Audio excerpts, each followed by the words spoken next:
요즘 정치의 시기고 선거의 계절이죠. 이럴 때 오늘 안성맞춤으로 정치에 관계된 예수님의 가르침을 오늘 묵상하게 되었습니다. 자, 오늘 본문의 맥락을 좀 살펴보도록 하겠습니다. 자, 오늘 본문은 예수님이 예루살렘 성에 입성하시고 고난주간이 시작이 되었죠. 고난주간 첫째, 둘째, 셋째 날이고요. 오늘 이 셋째 날에는 총 4개의 논쟁들이 있습니다. 그 논쟁이 첫 번째는 성전에 대한 권위의 논쟁이었고, 오늘 이것이 세금을 바치는, 특히 가이사의 것이라고 하는 정치 권력과의 관계된 문제를 다루고 있습니다. 그러니까 성전에서 제사장들과의 권위 논쟁이 굳이 구분한다면 종교적인 문제라면 이것은 정치적인 권위의 문제다. 그래서 첫 번째와 두 번째가 서로 잘 연결되고 있고요. 그 다음에 이 권위는 로마와 같은 유대인들이 보기에, 신앙적으로 보기에 받아들일 수 없는, 저항할 수밖에 없는 권력에 대해서 우리가 어떻게 대응하는 것이 성경이 말하는 정치, 하나님의 백성다운 모습이냐라는 것이 오늘 포인트가 될 것입니다. 자, 배경이 이번에는 참 중요하게 되어 있습니다. 세금 문제가, 가이사의 문제가 너무너무 중요하다는 것을 역사적 배경으로 잠깐 봐야 되는데, 이 세금 문제는 예수님 이전입니다. 예수 이전과 예수님 이후, 예수님 당시인데, 예수님 이전에 이미 갈릴리 사람, 나중에 빌라도와 헤롯도 그러죠. 그 유다 아니냐라는 말을 해요. 그래서 갈릴리 유다가 로마의 세금 내는 것에 저항을 해서 민중 봉기를 일으켰고, 또 잔인하게 진압당했던 전례가 있습니다. 그리고 예수님 부활 승천 이후 AD 66년경에 로마의 세금 내는 것을 거부한 유대인들의 저항이 거세게 일어났고, 바로 그것이 그 유명한 유대전쟁이라고 그러죠. AD 66년에서 73년까지 있었고, 70년에 패배해서 예루살렘이 불타고 성전이 파괴되는 사건이 있고, 그 이후에 여러분 잘 아시는 그 마사다 민중봉기가 이어지는 그게 있습니다. 근데 그 출발점이 뭐냐면 세금 조세 거부 운동이었습니다. 그러니까 예수님 당시에는 이미 이런 불길이 있었고, 나중에 예수님 이후에 엄청난 폭발력을 갖고 아주 그 유대 전체를 뒤흔드는 전쟁으로 발전되는 그 중간 단계거든요. 그렇기 때문에 이 본문이 너무너무 폭발력이 큰, 휘발력이 큰 엄청난 핵폭탄적인 메가톤급의 논쟁이다라는 것을 제가 얘기하려는 겁니다. 그리고 이것이 또 종교, 정치, 경제적인 세 가지 측면에서도 너무너무 중요한 문제입니다. 이 동전의 문제에서 나오는 건데요. 동전이 지금 세금과 동전이 같이 연결되어 있는데, 동전에 보면, 한 면에 보면 가이사 티베리우스, 당시 로마 황제가 티베리우스였거든요. 그래서 가이사는 케사르, 시저라고 하는 건데요. 그래서 이제 개인 이름이었다가 로마 황제에 대한 특별 칭호가 됩니다. 그래서 이제 황제라는 말이 되었는데요. 그 가이사, 이 동전에 보면 가이사, 지금의 로마 황제 로마의 가이사인 티베리우스는 첫째 신의 아들이라고 되어 있고요. 또 뒷면에 보면 대제사장이라고 되어 있습니다. 그 로마 역사에 보면 로마 황제가 정치 권력만 갖고 있는 것이 아니라 로마 내에 있는 다종교들의 종교 수장이었어요.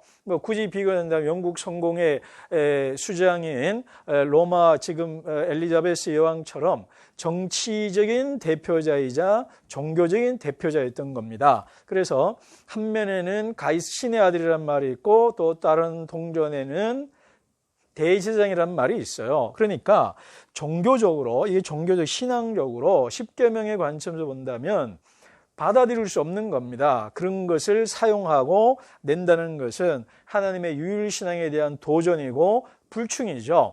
그 다음 정치적으로는 로마의 식민지라는 것이고 로마의 종이라는 뜻이거든요. 그러니까 이것이 유대인들로는 자존심이 허용하지 않는 거고요. 그 다음 경제적으로는 항상 민중에 대한 수탈과 연결되어 있겠죠. 이런 정체적인 면에 있어서 유대인들로서는 세금을 거부하고 싶어하고 또 저항할 만한 맥락이 있는 겁니다. 그렇기 때문에 예수님께서 어떻게 대답하냐에 따라서 너무 달라지겠죠. 자, 그러면 이 질문을 하고 있는 이 헤롯과 바리새인에 대한 얘기도 좀 배경을 얘기를 해야 되겠습니다. 헤롯 당은 친로마 세력이라고 보시면 돼요. 왜냐하면 로마 권력하에 비호하에 헤롯 정권이 있고 그 헤롯 정권을 지지한다는 것은 친로마파고 당연히 세금을 내야 되는 거고 예수님이 세금을 내지 말라는 말을 만약 한다면 바로 반란을 선동한 죄로 고발하고 그 반란 선동죄는 사형이거든요. 아까 이런 맥락에서. 근데 이 바리새인들은 좀 문헌에 따라 달라요.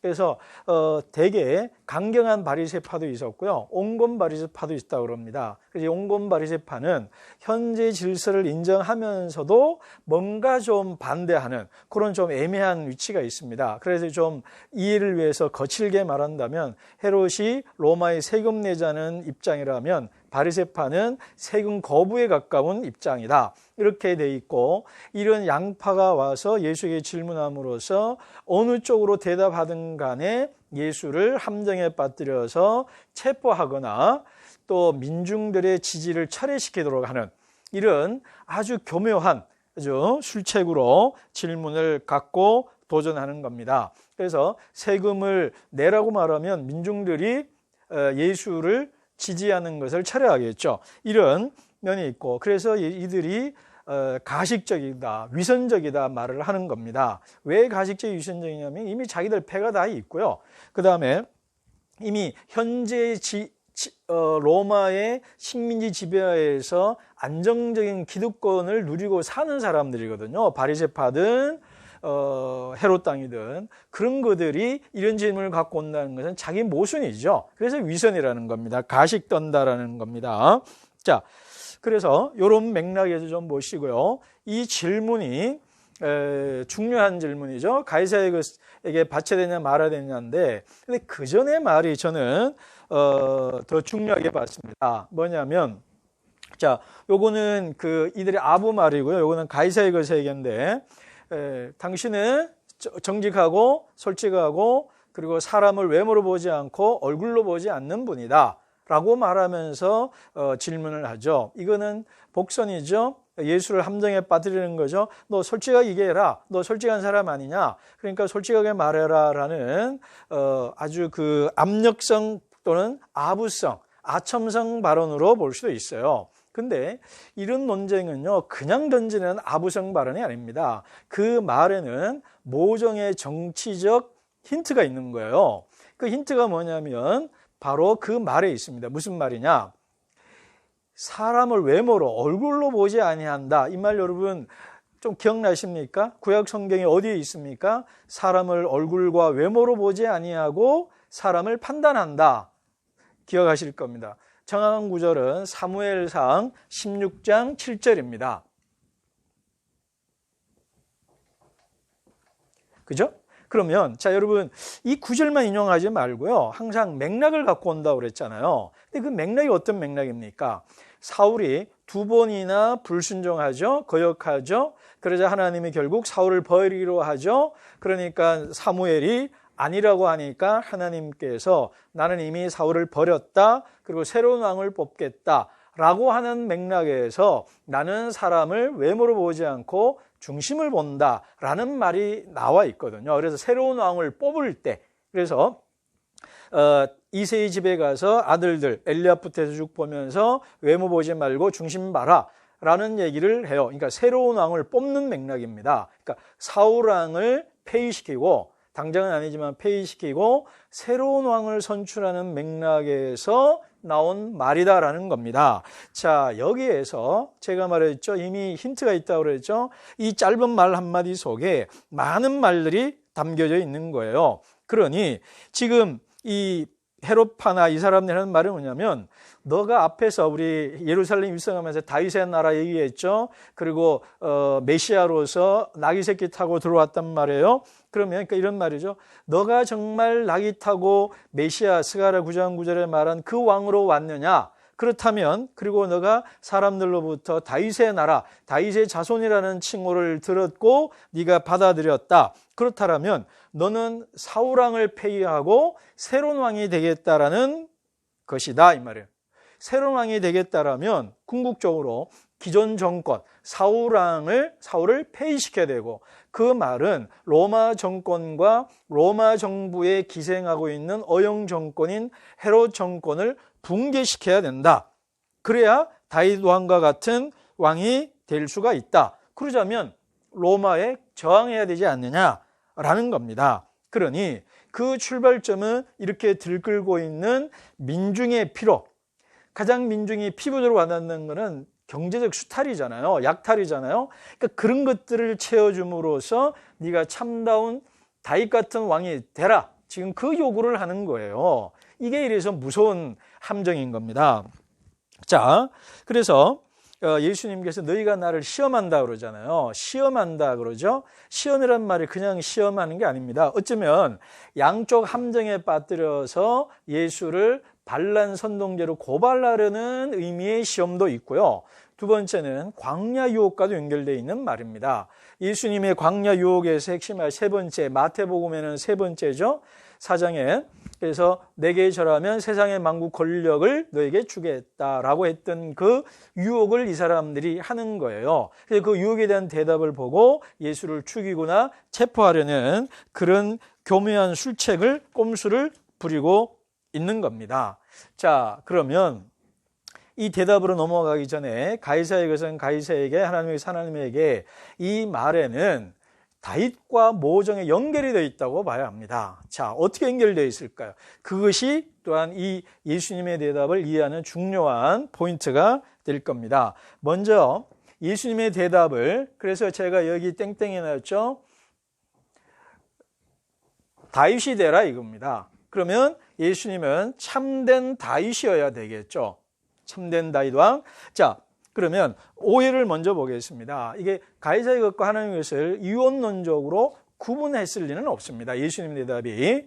왜냐하면 이 당시에 이것들이 이미 배경과 맥락이 하나로 섞여 있기 때문에 정치 따로 종교 따로라는 현대적인 관점으로 접근할 수 없는, 그냥 하나예요. 그냥. 그래서 동전의 양면과 같이 구분하는 것이 불가능합니다. 그래서, 그리고 또 예수님의 대답이 세금 거부로 갈 여지가 있을까요?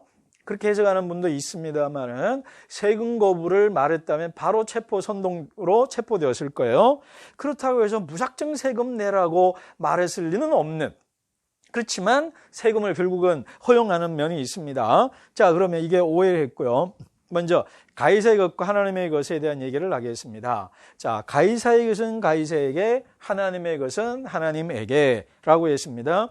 이 말은 뭐냐면요, 첫 번째, 가이사의 것이 있다 이 말이에요. 가이사의 것이 있다 이 말입니다. 그러니까 세금 납부하고 그들의 권력을, 가이사라는 로마 권력을 인정해 준다라는 것입니다. 만약에 가이사의 것이 없다고 한다면 그 말은 가이사와 헤롯 정권을 부정하는 것이 되겠죠. 그러니까 세금 거부하고 권력 타도하라는 말이 되는데, 예수님은 가이사의 것이 분명히 있다라는 거예요. 있다. 근데 아까 없다고 이해할 수 있다고 하는 학자들이 있다고 그랬습니다. 근데 일단 있다고 보는 것이 맞다 이 말입니다. 그런데 그 가이사의 것과 하나님의 것의 관계가 어떻게 되냐 이 말이에요. 두 가지 관계가 있을 수 있습니다. 두 가지. 첫 번째는 대립구도, 두 번째는 공존구도가 가능합니다. 그러니까 가이사의 것과 하나님의 것이 대립하고 대결할 수 있는 구도가 있어요. 지금 이런 경우가 생길 수 있고 공존 상황이 있는데 이게 둘 다 가능합니다. 그래서 대립구도가 대표적인 경우가 뭐냐면 사도행전 5장 29절에 있는 베드로의 말입니다. 너 예수가 부활했단 말 하지 말고 침묵해라. 그러니까 내가 사람의 말을 듣는 것과 하나님의 말을 듣는 것 사이에 어느 것을 따라야 되겠냐라고 말을 해요. 그러니까 지금 사도행전에서 베드로가 사내들인에서 직면하는 상황은 하나님의 것, 사람의 말과 하나님의 말이 대립하고 대결하는 상황이란 말이에요. 그럴 때 우선순위는 하나님에게 있다라는 거예요. 우선순위. 그러나 하나님의 것과 가이사의 것, 하나님의 말과 사람의 말이 대립하지 않는다면 둘 다 할 수 있는 여지가 있는 거예요. 그죠? 그래서 제가 했고 이 앞에 영상에서 갈라디아서 1장 10절 얘기했죠. 하나님을 기쁘게 하라, 사람을 기쁘게 하라. 나는 참된 권위를 하나님에게 두기 때문에 하나님을 기쁘게 하겠다. 대결 상황이 될 때, 그렇지 않을 때는 공존 상황일 때는 문제가 없겠죠. 그래서 가이사의 것이라는 말을 대립으로 볼 수도 있고 공존으로 볼 수 있는 둘 다 있다. 그러나 결국은 가이사의 것을 인정해 준다, 존중해 준다라는 겁니다. 자, 그러면 하나님의 것이라고 했단 말이에요. 자, 근데 그 전에 있다라는 근거가 하나님의 창조신앙 또는 유일신앙에 의한 겁니다. 왜냐하면 하나님의 유일신앙은 오직 한 분 하나님만 있다 이 말이에요. 그리고 하나님이 모든 것을 창조했기 때문에 하나님으로부터 온 것이기 때문에 가이사의 것 역시도 하나님에게서 온 것으로 창조했던 허용했던 묵인했던 간에 하나님에게서 온 것이기 때문에 인정해 줄 수밖에 없는 겁니다. 자, 그래서 그다음 하나님의 것으로 넘어가 보겠습니다. 자, 문제는 이게 똑같은 얘기 다 되는 겁니다. 하나님의 것이 가이사의 것과 대립과 공존 관계가 있고, 자, 제가 여기 할 걸 다 해버렸네요. 유일신앙의 관점에 있어서 있다 이 말이에요. 그래서 하나님의 것이 우선하지만 공존하고 대립할 수 있다 이 말입니다. 그래서 결국 가이사의 것과 하나님의 것을 안다면, 제가 이 같다라는 이게 좀 애매한데요. 하나님이 것 안에 있고, 그러니까 안에 있다. 하나님의 것 안에 있다 이 말입니다. 하나님의 것 안에 가이사의 것이 있다 이 말입니다. 밖에 있다, 밖에 있을 수도 있고 안에 있을 수도 있고, 그렇기 때문에 하나님의 것 안에 있기 때문에 우선적으로 하나님의 우선 충성하라. 그러나 하나님의 것 안에 있고 하나님이 허용하신 것이므로 현존하는 정부나 로마 권력을 인정해 주라 이 말이에요. 그리고 설령 대립하더라도 하나님께 우선하라 이 말입니다. 그러나 여기에서 다윗이 다시 들어옵니다. 다윗이 사울에게 어떻게 했는지 여러분 기억하실 겁니다. 그죠? 그래서 일단 여기서 소결론은 첫째, 하나님 것 안에 있고 하나님 우선한다. 그러니 세금 납부하고 악한 로마 권력이라도 인정해라. 그리고 하나님 것 밖에 있고 하나님과 대립하더라도 그 역시도 궁극적인 주권자가 하나님이시므로 그를 인정해 주어라. 이런 말이 되는 겁니다. 자, 그래서 요것이 제가 다윗과 연결된다고 그랬죠. 그래서 다윗과 연결을 낸다면 다윗이 사울왕이 어떻게 했는지가 중요한 포인트라고 저는 생각을 했습니다. 다윗이 사울을 2번이나 죽일 기회가 있음에도 죽이지 않았고요. 그럴 때마다 뭐라고 말을 해요? 하나님이 기름 부음을 부어 세운 자를 죽일 수 없다 이 말입니다. 그러니까 하나님께서 하나님의 때 하나님의 방법으로 하는 것이지 인간의 힘으로 인간적 권력과 권위로 행할 수 없다라는 것입니다. 그리고 그 사울을 인정해 줬고요. 사울을 폭력적으로 2번이나 죽일 수 있는 기회가 있음에도 불구하고 거절하고 그 유혹을 거부하셨다라는 거예요. 다윗이. 그러므로 예수님께서도 가이사의 권력, 그러니까 가이사와 사울을 동일시해서 넣으면 됩니다. 미친 왕, 악한 권력 동일시하면 되겠죠. 그러니까 다윗처럼 해라 이 말이에요.